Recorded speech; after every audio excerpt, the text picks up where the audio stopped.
Welcome to new TV Telugu. కేంద్ర హోంశాఖ సహాయ మంత్రి బండి సంజయ్ కొడుకు బండి సాయి భగీరథ్ ఓ బాలికపై లైంగిక దాడి యత్నం చేసిన వ్యవహారం రాష్ట్ర వ్యాప్తంగా చర్చనీయాంశమైన విషయం తెలిసిందే. ఈ ఘటనలో బండి సాయి భగీరథ్ పై హైదరాబాద్ నగరంలోని పేట్ బషీరాబాద్ పోలీస్ స్టేషన్ లో పోక్సో కేసు నమోదవగా విచారణకు ప్రభుత్వం సిట్ ను కూడా ఏర్పాటు చేసింది. కాగా బండి సంజయ్ కొడుకు పోక్సో కేసుపై టాలీవుడ్ యాక్టర్ మంచు మనోజ్ స్పందించారు.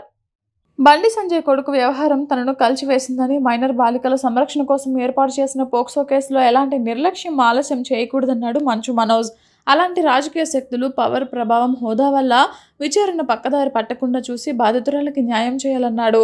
మైనర్లకు సంబంధించిన కేసులను యుద్ధ ప్రాతిపదికన జవాబుదారీతనం, పారదర్శకంగా విచారణ చేయాల్సిన అవసరం ఉంది. ఏదైనా ఆలస్యం చేసినా, నిశ్శబ్దంగా ఉన్నా ప్రత్యేకమైన చర్యలు తీసుకున్న న్యాయ వ్యవస్థపై ప్రజలకున్న విశ్వాసం దెబ్బతింటుంది. ఇది రాజకీయాలు, వ్యక్తిత్వాల గురించి కాదు. వాస్తవాలు తప్పక బయటకు రావాలి. న్యాయం గెలవాలని ఆకాంక్షిస్తూ మంచు మనోజ్ చేసిన ట్వీట్ ఇప్పుడు నెట్టింట వైరల్ అవుతోంది.